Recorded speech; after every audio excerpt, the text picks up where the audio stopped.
Yes. Okay. Hey everyone, I just ordered a 3D printer. It's an Anycubic Mega S 3D printer, and today we're going to be doing a little unboxing for it. So let's get it open. I ordered this from Amazon. It was about $250, I think. And this is my first 3D printer.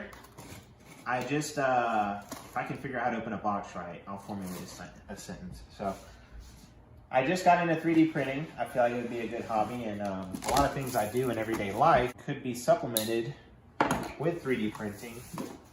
And plus, I just like having a lot of hobbies. Okay, so this looks to be the base. I'm gonna put the box on the couch and then lay it all out on the table. Ooh. Okay, so this looks to be the base. Plug-ins back here, on and off.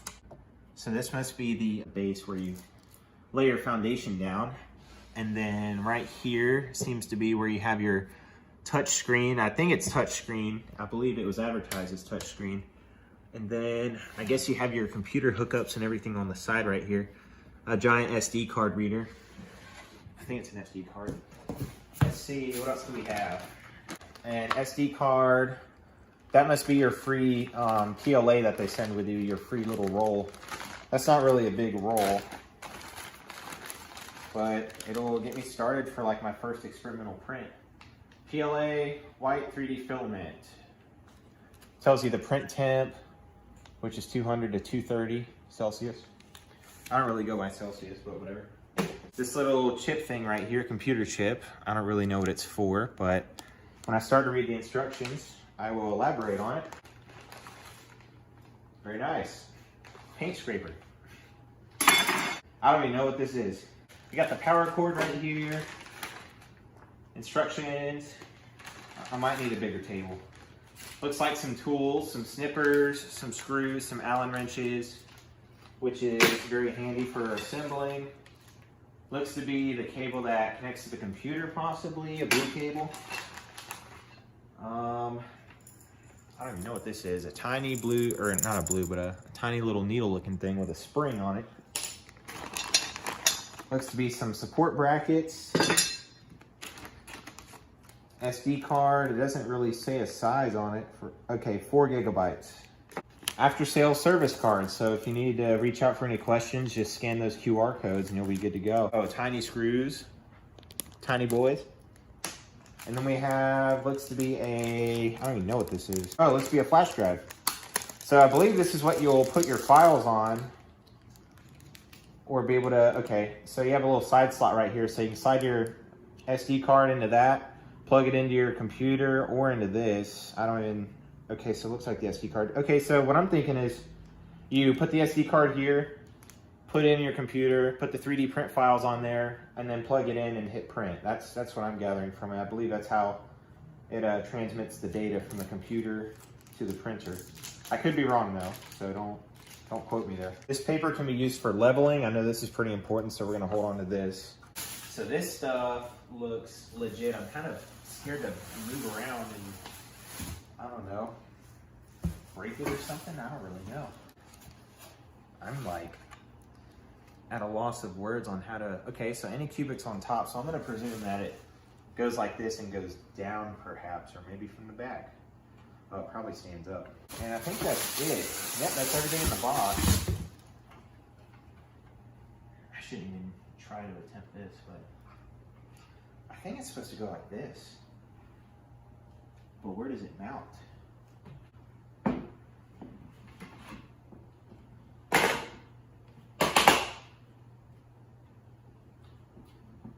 Cut it. Are you going now? So this mount, you're gonna have Anycubic facing the same direction as the touchscreen. You'll notice that at the bottom of this bracket, there's a beam that goes across. So what you're gonna wanna do is you're gonna wanna have two people. You're gonna wanna have one guy lift up on this, and then you're gonna slide this underneath it and line the bracket up with these holes right here. There's 2 holes on the side. You're gonna dump your bag full of screws and put these in there with the big Allen wrench. And then cut. Okay, so we have the bracket mounted down to the base. When you put these in, you don't want to tighten them all the way. You want to keep it loose so you can move and adjust the holes as needed, because if you tighten the top ones on each side, the bottom ones aren't going to line up. So you're going to want to keep it loose. Screw them in about a little over halfway so you can still move the base around, or not the base, but the bracket around, so you can line up the holes and move it as needed until you get all 4 of the bolts in, and then screw them in. So we're going to go on to step 2, which is the wiring. Z-motor. Red cable is packed in Z-motor casing. Okay. Easy enough. Easy enough. I don't know what this does. My little brain is thinking. My tiny shocked eggshell brain. Let's see. Let me consult my instructions. So, let's see. It should be on the side. How the fuck do you do this? Oh, they give you a spare melter thingy. This is this. Nice. So in case this ever gets clogged up or goes bad, very nice. Very nice. I'm thinking. So everything must be right here then. Very interesting. So everything right here, you have your green one and you have your black one, and you're just gonna install them down here on the back. You're just gonna slide this in until it clicks. I would recommend starting with the bottom and then going up, that way it's easier. So the clicker's on top, clicks. This guy's up top, push it in, click. Now what about the red one? Is the red one hanging around somewhere that I don't know about? No? Okay, well, maybe it's this one. What is this power? Doesn't look like it powers anything. The red cable is packed in the Z-motor casing. I don't fucking get it. Oh, it's right here, I think. Because there's 2 of them. Why's it gotta be hard? All right, Austin, take a step back and think. Think. Am I missing anything? Here, hold off till we figure this shit out.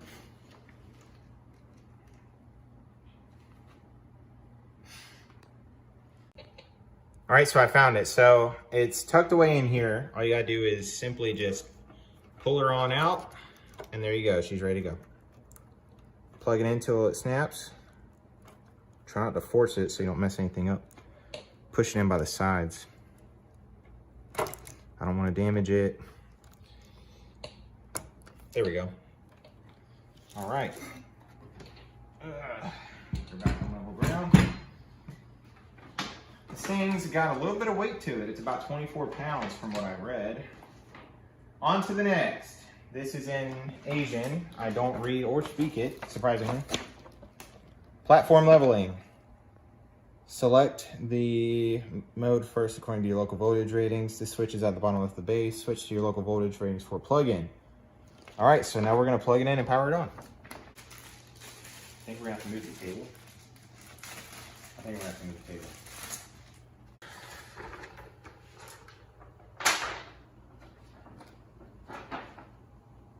All right, I got it set on 110. Power on the machine.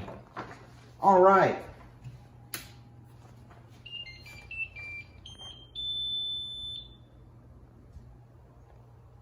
Did you hear that? What was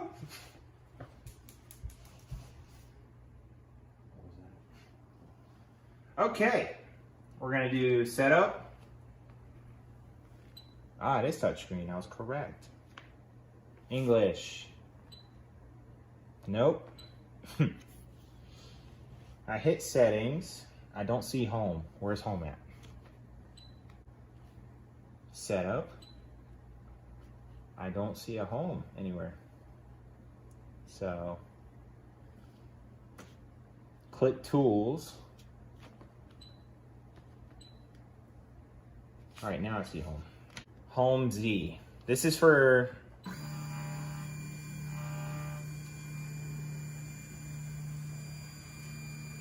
It's alive. It's alive.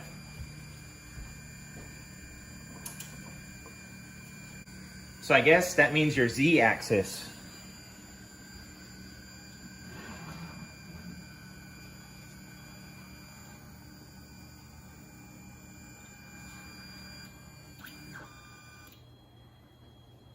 Step 3, put the leveling paper included. Hand me that paper over there, good sir. All right, good sir, thank you, sir. Comes with tape on it, don't really prefer that, but we're just gonna fold it in, easy fix. Put the leveling paper included on top of the onto the printing platform. It won't let me. Can I move it up a little bit? Or do I have to move this down? So I have to move these to make the platform go down, I guess. Okay, I got it under there. I use these knobs on all 4 corners to back them all the way down. Lefty-loosey all the way down. Manually move the print head and platform back and forth to let the print head travel to the 4 corners with the order shown as below, 1, 2, 3, 4. Let me turn these around.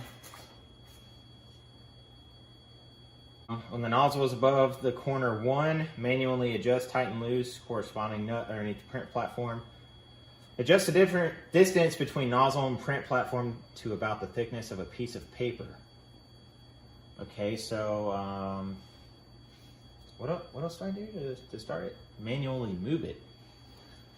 Do I hit home X?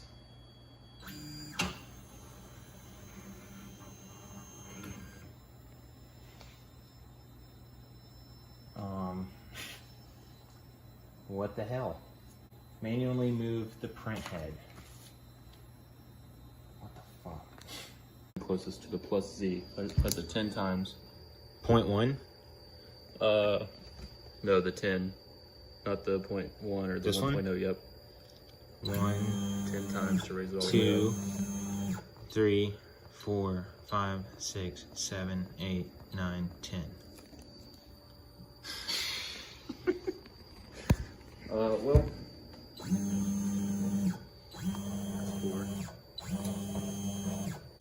Nice. Nice. What's next? Return to the home menu.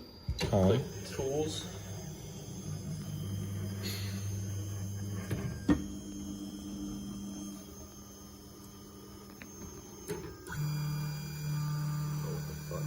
What?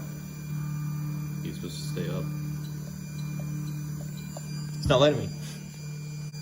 We balanced it, by the way.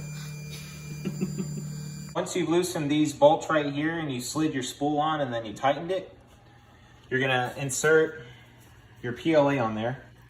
I chose to go this direction because it comes off easier. So you're gonna put this on here like that. You're going to find the hole under here and pull this extraction or extrude knob or lever back and then release it. And now it has your plastic in it ready to go. So it should look like that. It needs to go straight up and straight in. I actually think I need to flip this around. Let's see if I can. Yeah, I think that'll be better if it comes off the other way. Cool. So that's how you do that. Next step. When the nozzle reaches the target temperature, click filament in again. The filament would be automatically fed in by extruder and would be melted through a nozzle. Now click stop. You may use tweezers to clean the filament residue on the nozzle tip. All right, here we go. We're about to commit our first print. We're about to commit our first print. Are you ready for this, folks? Are you ready? I am. Look at my fucking eyes. All right, we're gonna cut that out, right? Right, viewers? Yeah. Fuck. Okay, so it has reached 60 out of 60, 230 out of 200 Celsius. Let's see what this thing does. Watch it just make an absolute mess everywhere. It's not even on the thing, so I hope it lines up. It's just gonna go all over the. I hope. What are you doing? What are you doing? Oh no. Okay, good. Like, don't make a mess, please. Oh, here we go. Does this sound like the table around too much or anything? Yeah, hang on. You need that? no, I don't. Okay.